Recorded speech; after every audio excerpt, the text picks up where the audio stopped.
سارا کا دم گھٹنے لگا، زبان تالو سے چپک گئی، ماتھا پسینے سے بھیگنے لگا۔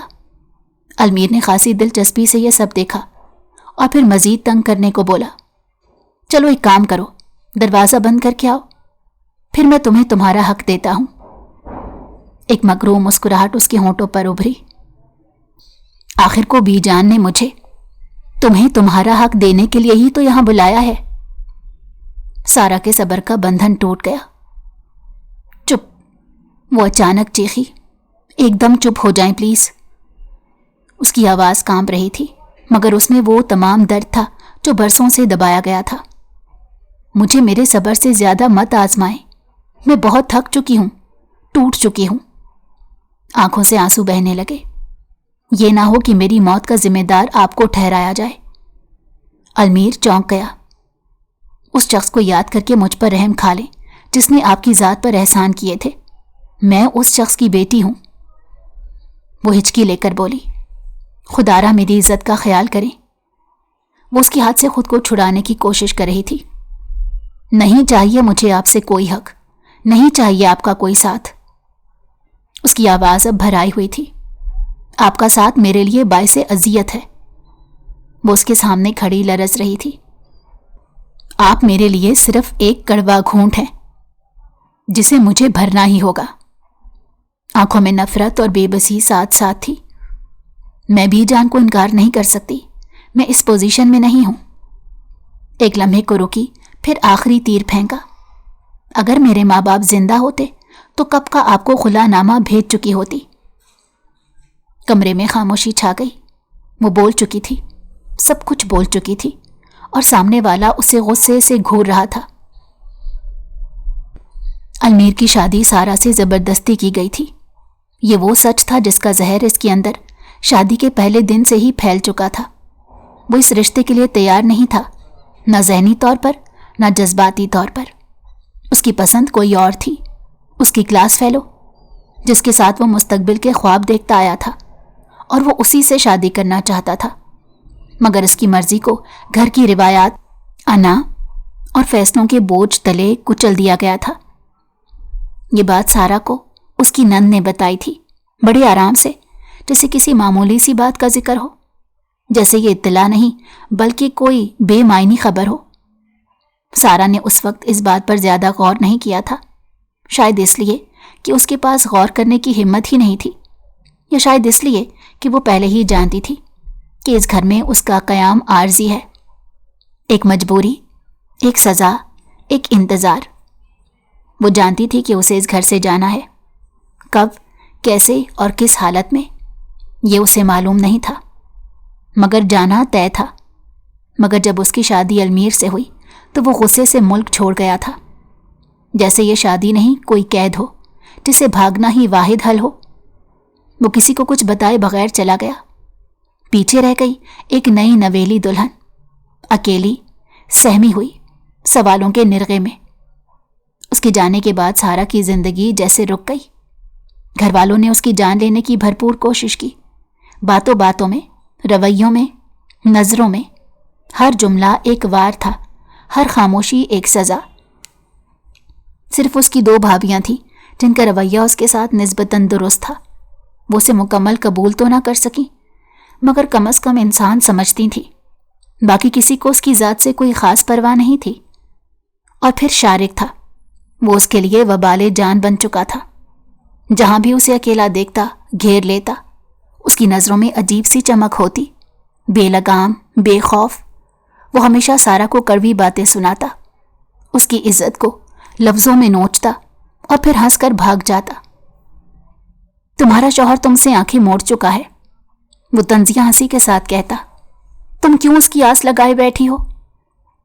سارا اس کے منہ پر جواب تو دے دیتی تھی، مگر دل ہی دل میں وہ اس بات کو مان چکی تھی۔ وہ جان چکی تھی کہ المیر اسے کبھی نہیں اپنائے گا۔ یہی سوچ المیر کے ذہن میں بھی گردش کر رہی تھی جب وہ اسے اپنے حصار میں لیے کھڑا تھا۔ سارا کے منہ سے نکلے الفاظ، ہر لفظ ایک چوٹ تھا۔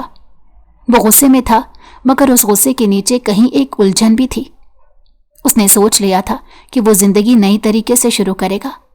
وہ صرف اپنا غصہ نکالنا چاہتا تھا، بس ایک بار، اور پھر سب کچھ نئے سرے سے۔ مگر وہ خاموش ہو گیا۔ اچانک اس نے سارا کو خود سے پرے دھکیل دیا۔ دفع ہو جاؤ۔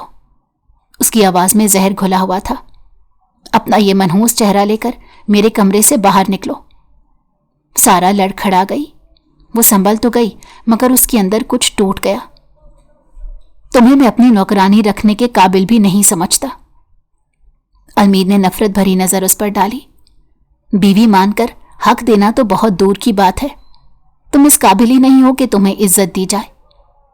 یہ کہہ کر وہ اپنے کپڑے اٹھاتا ہوا ڈریسنگ روم میں چلا گیا۔ سارا نے ایک لمحے کی بھی دیر نہیں کی، وہ پوری رفتار سے اس کے کمرے سے نکل گئی۔ اپنے کمرے میں پہنچ کر اس نے دروازہ بند کیا اور بیڈ پر گر پڑی۔ پھوٹ پھوٹ کر رونے لگی۔ سانس ٹوٹ رہی تھی، دل جیسے سینے سے باہر نکل آئے گا۔ اسی لیے تو وہ اس کے سامنے نہیں آ رہی تھی، اسی لیے وہ خود کو چھپائے رکھتی تھی، کیونکہ المیر کی آنکھوں میں نفرت دیکھنے کا حوصلہ اس میں تھا ہی نہیں۔ وہ جانتی تھی جس دن اس نے اس کی آنکھوں میں اپنے لیے نفرت دیکھی وہ ٹوٹ جائے گی، بکھر جائے گی۔ اسی لیے وہ بی جان کو بھی منع کرتی تھی کہ المیر کو یہاں نہ بلائیں، مگر بی جان نے ایک نہ سنی، الٹا اسی کا حوالہ دے کر المیر کو واپس بلا لیا، اور اب المیر اسے اذیت پہنچانے کا کوئی موقع ہاتھ سے جانے دینے والا نہیں تھا۔ کتنی دیر وہ بیڈ پر پڑی روتی رہی، اسے خود یاد نہ رہا۔ جب آنسو ختم ہو گئے اور جسم تھک گیا تب وہ واش روم گئی، منہ پر پانی کے چھینٹے مارے، بالوں میں کنگھی کی۔ وہ بی جان کو یہ تاثر نہیں دینا چاہتی کہ وہ رو کر آئی ہے۔ بی جان اس کے چہرے کی طرف دیکھتے ہی اس کا حال جان جاتی، اسی لیے وہ سیدھا کچن میں چلی گئی اور رات کے کھانے کی تیاری کروانے لگی۔ تھوڑی دیر بعد لان سے باتوں کی آوازیں آنے لگیں۔ وہ جان گئی کہ المیر بھی وہاں آ چکا ہے۔ پہلے جب وہ لاؤنج میں ہوتا تو سارا کچن سے باہر نہیں نکلتی تھی، مگر اب جانتی تھی کہ ایک بار سامنا ہو چکا ہے تو اب بار بار ہوگا۔ وہ چوہے بلی کا کھیل مزید نہیں کھیل سکتی تھی، اسی لیے خود کو مضبوط ظاہر کرتی ہوئی ملازمہ کے ساتھ مل کر ڈائننگ ٹیبل پر کھانا لگانے لگی۔ سب گھر والے کھانے کی میز پر جمع ہو گئے۔ بڑے تایا نے خوشی سے کہا، ارے واہ، آج تو مزہ آ جائے گا، ہماری بیٹی نے اتنا اچھا کھانا بنایا ہے کہ دل خوش ہو گیا۔ وہ فوراً اپنی پلیٹ میں پلاؤ ڈالنے لگے۔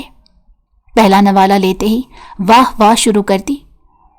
جب بھی سارا کھانا بناتی تایا جان سے انتظار نہیں ہوتا تھا، وہ بی جان کے آنے کا بھی انتظار نہیں کرتے تھے، وہ واقعی خوش ہوتے تھے۔ حیرانی کی بات یہ تھی کہ اتنا کھانے کے باوجود ان کی صحت قابل رشک تھی۔ سب کھانے کی تعریف کر رہے تھے، سب پیٹ بھر کر کھا رہے تھے۔ ایک المیر ہی تھا جو خاموش بیٹھا تھا۔ اس نے سارا پر ایک نظر ڈالنا بھی گوارا نہیں کیا۔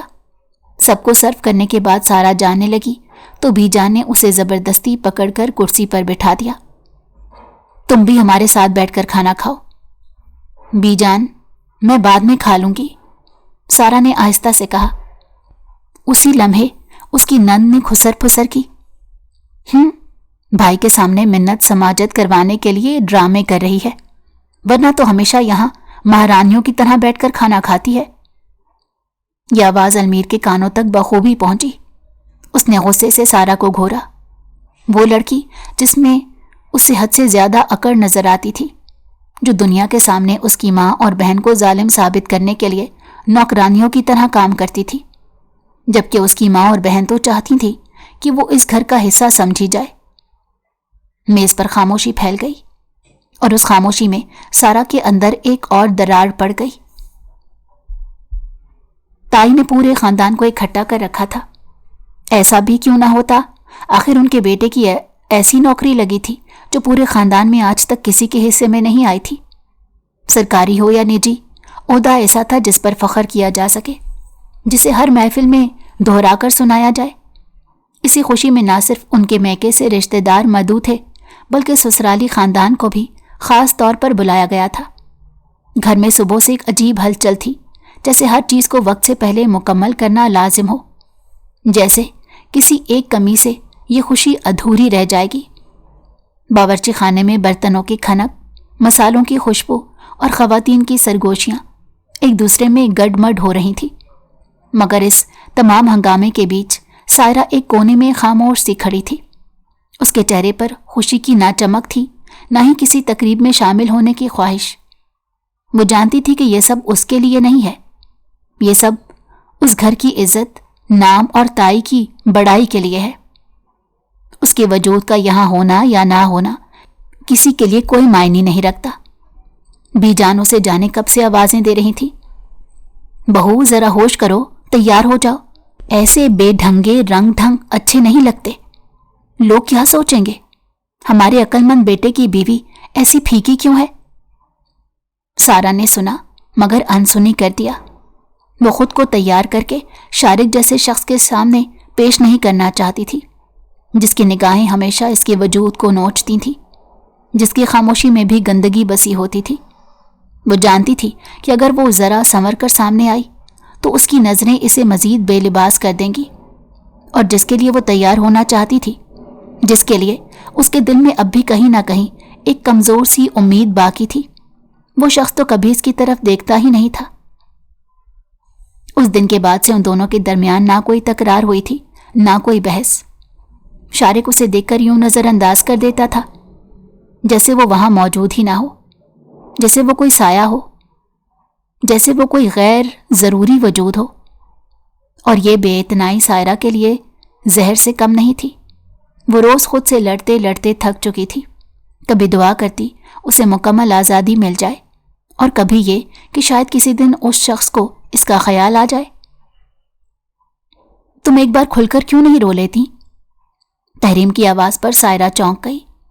تحریم اس کی بھابھی تھی، مگر صرف رشتے میں نہیں، احساس میں بھی۔ وہ ایک واحد انسان تھی جو سارا کے اندر کی طوفان کو دیکھ سکتی تھی۔ اس کا لہجہ ہمیشہ ذرا سخت ہوتا، مگر نیت میں کھوٹ نہیں تھا۔ وہ سچ کہتی تھی، چاہے سامنے والا برا مانے۔ سارا نے پلکیں جھپکائیں جیسے آنکھوں میں تیرتی نمی کو واپس دھکیل رہی ہو۔ میں کیوں روں گی بھلا؟ اس نے دوپٹے کے پلو سے چہرہ تھپ تھپایا، جیسے اپنے تاثرات کو قابو میں لانے کی کوشش کر رہی ہو، مگر اس کی آنکھیں، اس کی آواز، سب اس کے اندر کی اکھاڑ پچھاڑ کا اعلان کر رہے تھے۔ سارا، تحریم نے قدرے نرم مگر بھرپور انداز میں کہا، بہادر ہونا اچھی بات ہے، مگر کسی کی ناحق سن کر خاموش رہنا بہادری نہیں ہوتی۔ یہ الفاظ سیدھے سارا کے دل میں اتر گئے۔ وہ چاولوں کے دیگچے میں چمچ چلاتے رک گئی۔ تو پھر آپ ہی بتا دیں بھابھی، میں کیا کروں؟ اس کے لہجے میں ایسی بے بسی تھی کہ تحریم کا دل بھر آیا۔ وہ سارا کو اس پنچھی کی طرح دیکھتی تھی جو اپنے منتخب درخت کے گرد منڈلاتا ہے، مگر اس کی کسی شاخ پر اپنا گھونسلہ نہیں ڈھونڈ پاتا۔ ہر جگہ اجنبیت، ہر طرف عدم قبولیت۔ اگر کسی کی کڑوی باتوں کا جواب نہیں دے سکتی تو بے حس بن جاؤ۔ تحریم نے آہستہ سے کہا، جب کوئی آپ کی قدر نہ کرے تو اس سے بے نیاز ہو جانا ہی بہتر ہوتا ہے۔ اشارہ صاف تھا، شوہر کی طرف۔ سارا دل ہی دل میں مسکرا دی، ایک تلخ مسکراہٹ۔ وہ کیا بتاتی کہ اس کی بے حسی اس شخص پر کوئی اثر نہیں ڈالتی، وہ تو پہلے ہی اس سے مکمل لا تعلق ہو چکا تھا۔ کھانا بنا نہیں ابھی تک؟ تائی کی آواز نے گفتگو کا سلسلہ توڑ دیا۔ ان کے لہجے میں حکم تھا، سوال نہیں۔ بس ہو گیا۔ تحریم انہیں دیکھتے ہی ناگواری سے منہ بنانے لگی، مگر سارا نے حسب عادت اپنے جذبات دبا لیے۔ تو پھر کھانا لگا دو، تائی نے ہاتھ نہ چاہتے ہوئے کہا، اور میرے اور آپا کے لیے 2 روٹیاں یہیں گھر میں ڈال دینا۔ یہ سنتے ہی تحریم کا ضبط ٹوٹنے لگا۔ چچی آپ منزہ سے کہہ دیں، وہ کھانا لگا دے گی۔ اس نے قدرے طنزیہ مسکراہٹ کے ساتھ کہا، ویسے بھی جب سے میں آئی ہوں میں نے اسے باورچی خانے میں دیکھا ہی نہیں۔ آپ کہا کرتی تھی نا کہ بیٹیوں کی تربیت ایسی ہونی چاہیے کہ سسرال جا کر کام سے جی نہ چرائیں، یا یہ تربیت صرف سارا کے لیے مخصوص تھی؟ سارا کے قدم فریج کی طرف جاتے جاتے رک گئے۔ یہ روٹیاں پکا کر بھی نہا سکتی ہے۔ تائی کے ماتھے پر بل اور گہرے ہو گئے۔ پھر وہ سب کے سامنے بیٹھ کر کھانا نہیں کھا سکے گی۔ تحریم نے نرمی سے مگر چپتے ہوئے کہا، اب اس نے آپ کے بیٹے کی ترقی کی خوشی میں اتنا اہتمام کیا ہے تو اتنا حق تو بنتا ہے کہ وہ سکون سے کھانا کھا سکے۔ تائی کو یوں لگا جیسے تحریم کے الفاظ اس کے دل پر چھریاں چلا رہے ہوں۔ تمہاری زبان کچھ زیادہ ہی نہیں چلنے لگی؟ بھابھی میں پکا دیتی ہوں، سارا نے گھبرا کر کہا، مگر تحریم نے اس کا بازو تھام لیا۔ نہیں، اس نے دو ٹوک کہا، اگر بی جان کے ساتھ تم اس حال میں سب کے سامنے گئیں تو تائی کی عزت افزائی ہوگی۔ بہتر یہی ہے ان کی خوشی کے دن ان کے صبر کا امتحان نہ لیا جائے۔ خاموشی سے جا کر تیار ہو جاؤ۔ سارا کی آنکھوں میں آنسو جھلملائے۔ تحریم کے علاوہ اس کا یہاں کوئی اپنا نہیں تھا، کوئی جو اس کے دل کی بات سمجھے بغیر کہے۔ وہ تشکر بھری نگاہوں سے اپنی بھابھی کو دیکھنے لگی۔ خون کا رشتہ نہ ہوتے بھی تحریم اس کی بہن جیسی تھی، اور بہنیں ایسے ہی ہوتی ہیں۔ دن بظاہر خوشی خوشی گزر رہے تھے۔ گھر میں وہ کشیدگی نہیں رہی تھی جو کچھ عرصہ پہلے ہر سانس کے ساتھ محسوس ہوتی تھی۔ بہو اور بیٹے کے درمیان ایک خاموش سا سمجھوتا تھا، نہ محبت کا شور، نہ نفرت کی چیخ۔ سارا اپنے دائرے میں خاموشی سے جیتی جا رہی تھی، اور المیر بھی کسی قدر مطمئن دکھائی دیتا تھا، مگر یہ سکون اس گھر کے ہر فرد کو ہضم نہیں ہو رہا تھا، خاص طور پر تائی کو۔ انہیں یہ بات ایک آنکھ نہ بھائی کہ گھر میں سب کچھ بغیر ان کے کنٹرول کے چل رہا ہے۔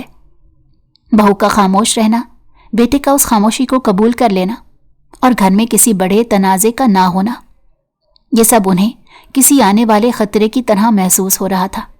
وہ جانتی تھی کہ خاموش پانی گہرا ہوتا ہے، اور انہیں یہ گہرائی کسی صورت قبول نہیں تھی۔ اسی سوچ کے زیر اثر انہوں نے ایک منصوبہ بنایا۔ ایک دن انہوں نے اپنی پرانی سہیلیوں کو خاص طور پر گھر بلا لیا۔ سب کے سامنے اپنی مہمان نوازی، اپنے بیٹے کی تعریفیں اور اپنی قربانیوں کے قصے کچھ اس انداز میں سنائے کہ خود کو مظلوم اور عظیم ثابت کیا جا سکے۔ سارا کو بھی باورچی خانے سے بلا کر ڈرائنگ روم میں بٹھایا گیا، جہاں پہلے ہی اجنبیت اس کے قدموں سے لپٹی ہوئی تھی۔ تائی نے باتوں باتوں میں ایسے جملے کہے جن میں طنز بھی تھا، حکم بھی اور تضحیق بھی۔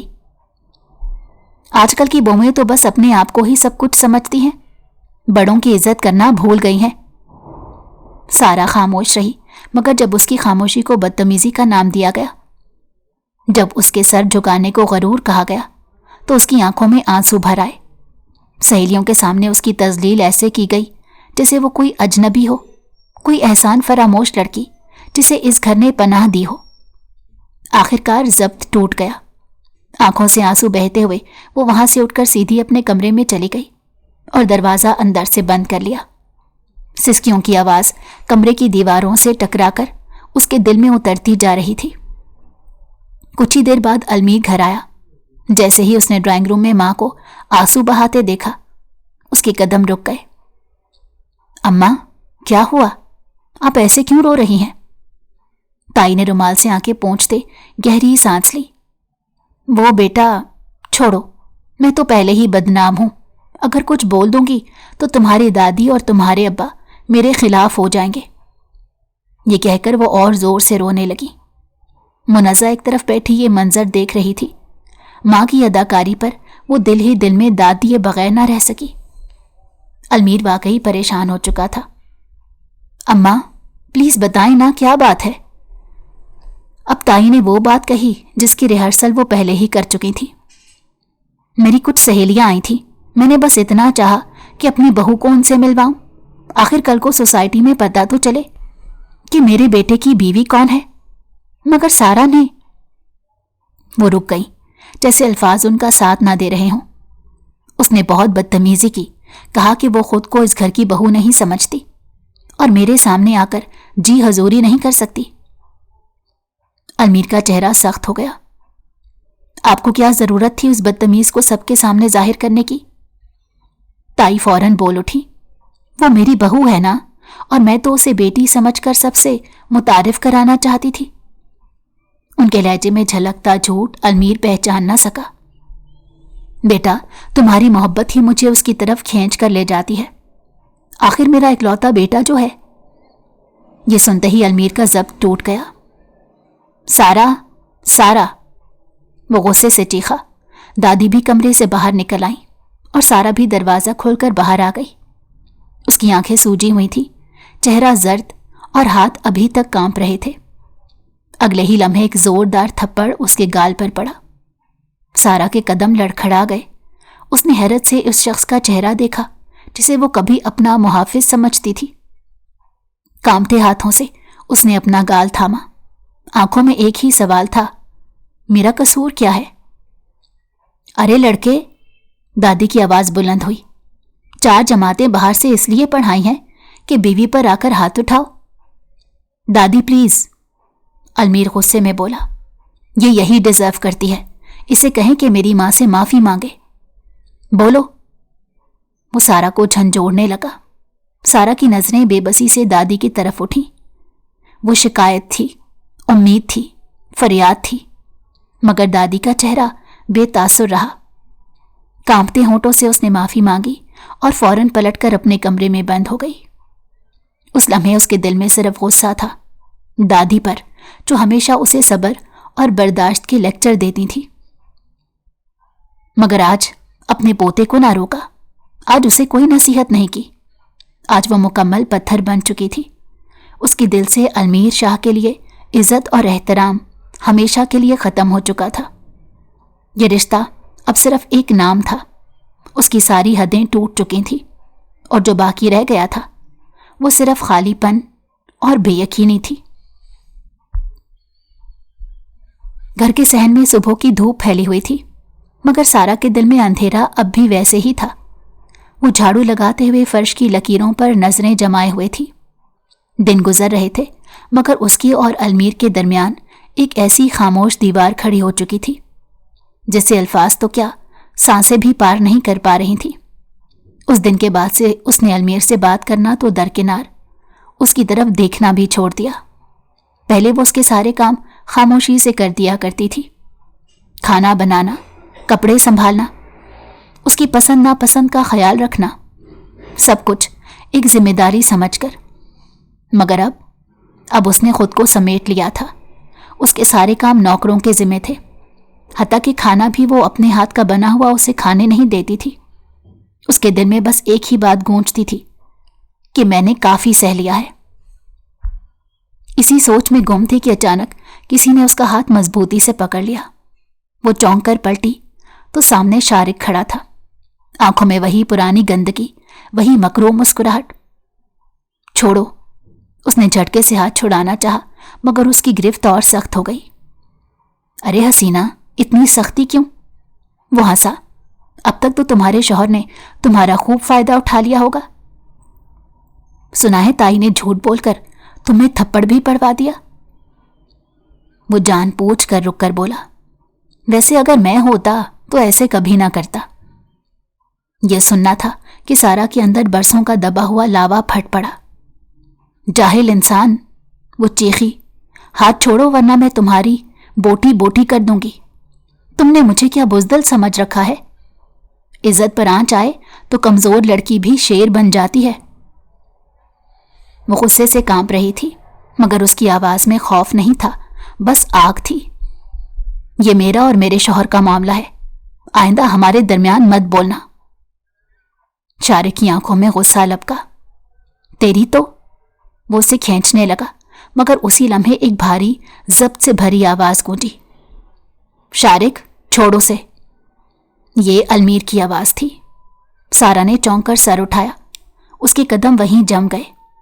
شارق نے فوراً گرفت ڈھیلی کی اور پلٹ کر بناوٹی حیرت سے بولا، بھائی یہ اس نے خود مجھے یہاں بلایا تھا، اور یہ خود ہی مجھے کہہ رہی تھی، بھائی اس نے مجھے مجبور کیا۔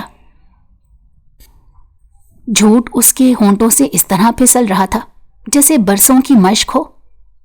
سارا نفی میں سر ہلاتی رہی۔ اس کے دل میں ایک لمحے کے لیے یہ خیال ابھرا کہ شاید حسب روایت اس بار بھی اس کی بات پر یقین نہیں کیا جائے گا۔ وہ اندر سے ٹوٹ چکی تھی، مگر اگلے ہی لمحے جو ہوا اس نے سب کچھ بدل دیا۔ المیر نے ایک زوردار تھپڑ شارق کے چہرے پر مارا۔ بھائی! منزہ کی چیخ فضا میں گونجی، مگر المیر رکا نہیں۔ وہ شارق پر پل پڑا، ایک کے بعد ایک مکہ، ایک کے بعد ایک تھپڑ۔ اس جیسے بغیرت کو مر ہی جانا چاہیے۔ وہ دھاڑا۔ منزہ چیختی رہی، بھائی چھوڑ دیں، وہ میرا ہونے والا شوہر ہے، وہ مر جائے گا۔ مگر المیر کے کانوں میں کچھ نہیں جا رہا تھا۔ اس کے سامنے صرف سارا کی بھیگی آنکھیں تھیں، وہ کانپتا وجود، وہ ہاتھ جسے اس نے پکڑا ہوا تھا۔ سارا ایک طرف کھڑی پھوٹ پھوٹ کر رو رہی تھی۔ برسوں کا خوف، ذلت اور بے بسی آنسو بن کر بہہ رہے تھے۔ اسی لمحے تائی آگے بڑھی۔ ضرور تمہاری بیوی نے ہی کچھ کیا ہوگا، وہ چیخیں۔ المیر نے ہاتھ کے اشارے سے انہیں چپ کرا دیا۔ اس کی آنکھوں میں آنسو تھے، مگر چہرے پر ایسی سختی کہ سب سہم گئے۔ آپ نے مجھ سے جھوٹ بولا اماں، اس کی آواز بھر آ گئی۔ آپ نے جھوٹ بولا کہ آپ میری بیوی کا خیال رکھتی ہیں اور وہ آپ سے بدتمیزی کرتی ہے۔ آج اگر میں نے یہ سب نہ دیکھا ہوتا تو ساری زندگی بدگمان رہتا۔ وہ رکا، سانس لی، پھر کرب سے بولا، کیا ایسی مائیں بھی ہوتی ہیں؟ آپ خود بیٹی والی ہیں، پھر کسی اور کی بیٹی پر ظلم کیسے ہونے دیا؟ کیا ایسی مائیں اپنے بیٹوں کے گھر خود خراب کرتی ہیں؟ وہ مرد ہو کر رو رہا تھا۔ صحن میں سناٹا چھا گیا۔ تائی صفائی پیش کرنا چاہتی تھی، مگر وہ ان کی طرف دیکھے بغیر ہی پلٹ گیا۔ وہ سارا کے سامنے آ کر کھڑا ہوا اور اس کے قدموں میں بیٹھ گیا۔ مجھے معاف کر دو، اس کی آواز ٹوٹ چکی تھی۔ شارق کو گھسیٹ کر باہر نکالا گیا۔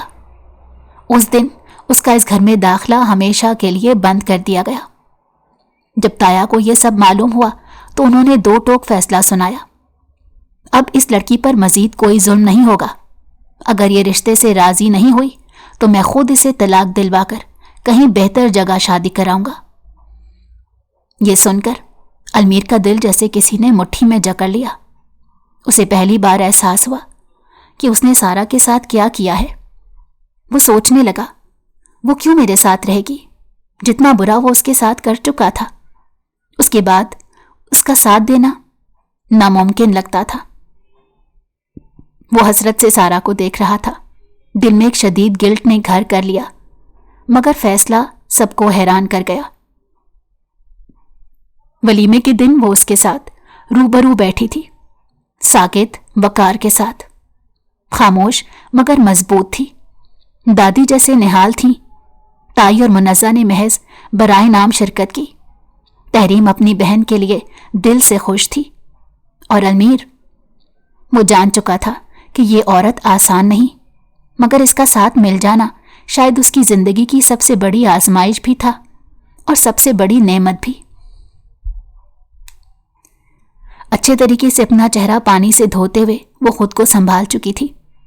ٹھنڈے پانی کے چھینٹوں نے آنکھوں کی سرخی کچھ کم کی تھی، مگر دل کی دھڑکن اب بھی بے قابو تھی۔ ولیمے کی تقریب اختتام کو پہنچ چکی تھی۔ کہکہوں، روشنیوں اور مبارکبادوں کا شور پیچھے رہ گیا تھا، مگر اس کے اندر ایک عجیب سی خاموشی گونج رہی تھی۔ وہ واپس کمرے میں آ کر آہستہ سے دروازہ بند کر گئی۔ کمرہ خوشبوؤں اور ہلکی روشنی میں ڈوبا ہوا تھا۔